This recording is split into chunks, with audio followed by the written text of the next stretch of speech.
Hello everyone, today we're going to dive into another terrifying tale. This time I'm going to read the lore and story of Nocturne, everyone's favorite shadow demon. Known to invade the dreams of Runeterrans, Nocturne is a nightmare to deal with, as you'll see in his color story, The Shadow Door, written by Ian St. Martin. Without further ado, let's get into the bio of Nocturne, the Eternal Nightmare. While all magic can be dangerous and unpredictable, there are some forms or disciplines that even the most skilled mages and sorcerers will shun, and with good reason.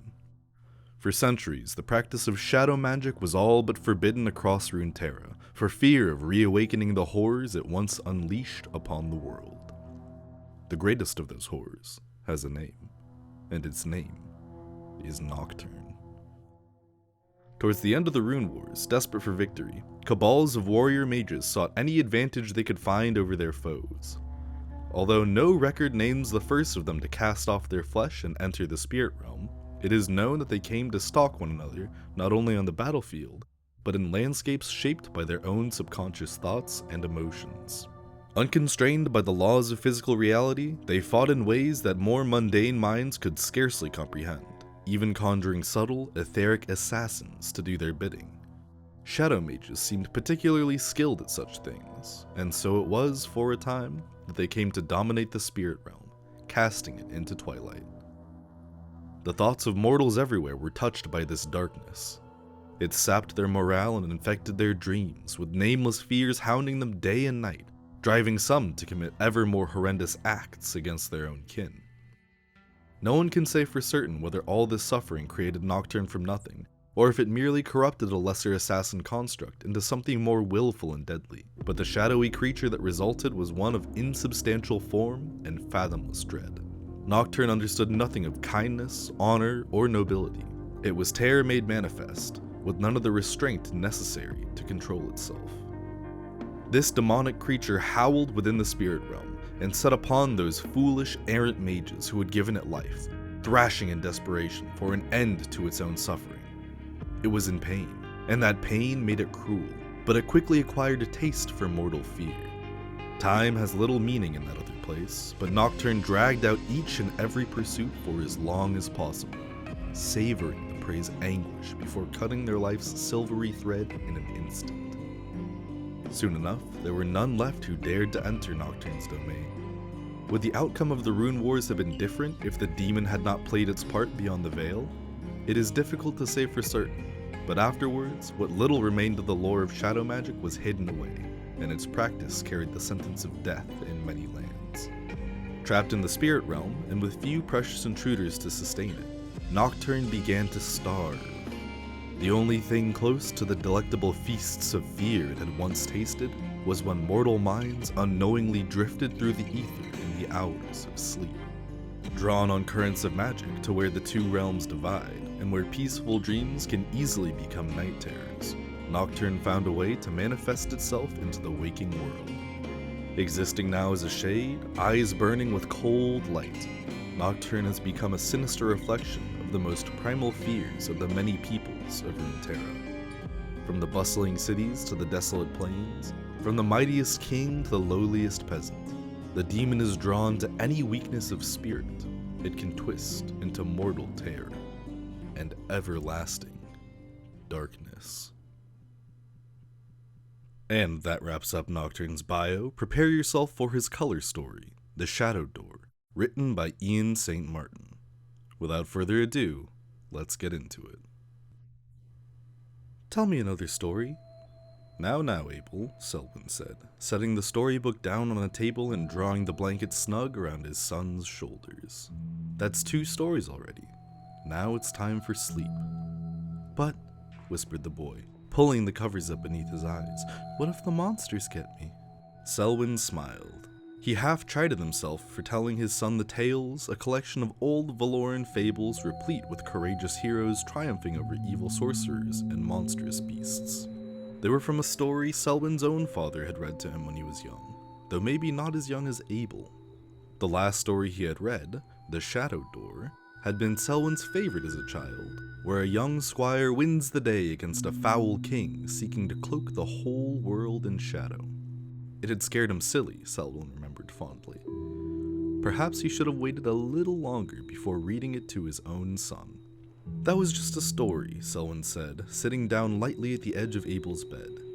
Even if you have a bad dream, those monsters from the story can never hurt you, alright? It's all make-believe. They aren't real. He leaned down to kiss Abel's forehead, but the boy shrank back from him. What? Chuckled Selwyn. Too old for a kiss? His chuckle died as Abel kept sinking into the bed. A chill ran up Selwyn's spine as the sun sank lower and lower, as though a pit had opened up beneath the mattress. Abel cried out as the blanket wound tight around his body.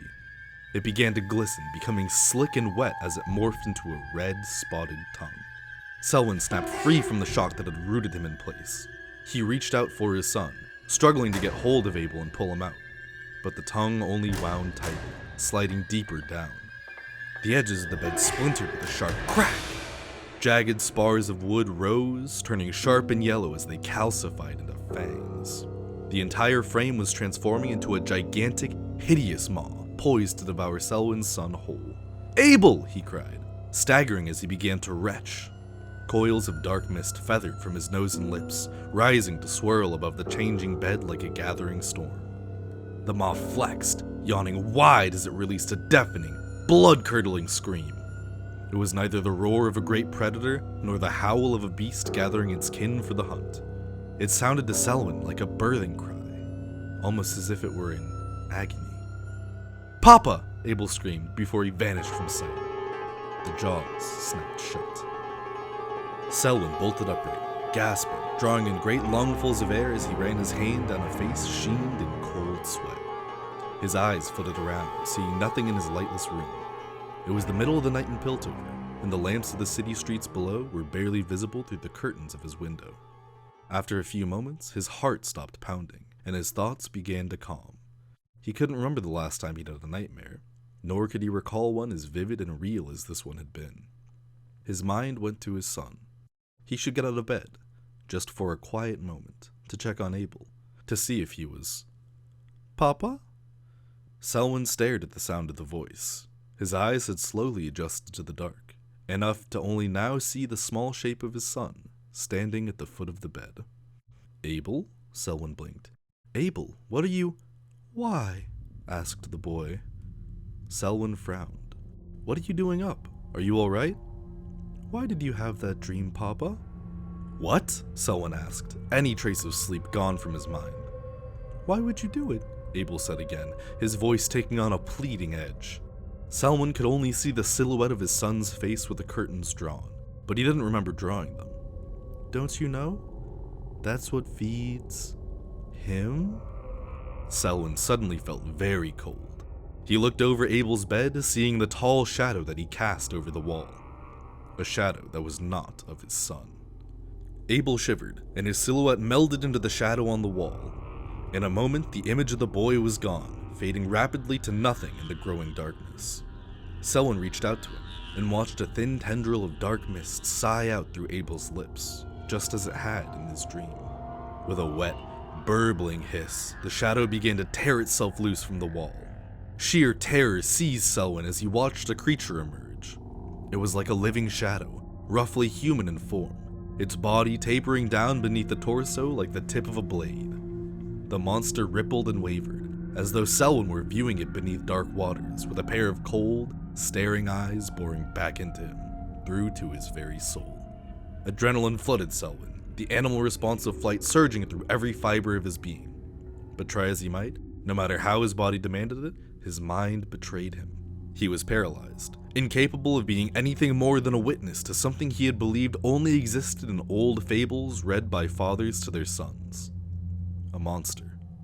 One that was real. The creature's jaws parted a fraction, revealing long, crooked teeth. Then it spoke to him, somehow repeating Selwyn's panicked thoughts back to him with his own voice. "What are you?" it rasped. "Where did you come from?" It surged closer, hovering over him. Drops of midnight fell from its form, bleeding away to nothing like ink in the ocean. The monster's arms elongated, their ends twisting and flattening into broad, wicked blades that hooked over its claws. Selwyn blanched, unable to look away from the nightmare creature as it bent down, bringing its horrifying visage directly level with his.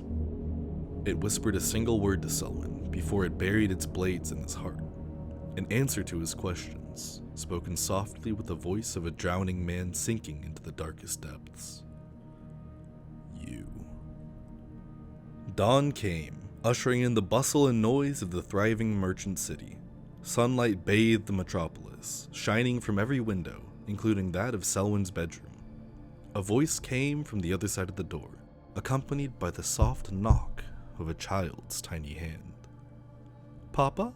The knob turned slowly, Abel cracking the door just enough for a peek. "It's morning!" The boy entered his father's room, and the shadows withdrew as he opened the door wider. They slid back from the morning light, but somehow slower, more reluctantly than usual. "Papa, where are you?" cried Abel, fear creeping into his voice as he looked around the room. There was no sign of his father, or of anyone else in the gloom. And yet, the boy could not shake the idea that something, crowded into the darkest corner of the room, was watching him.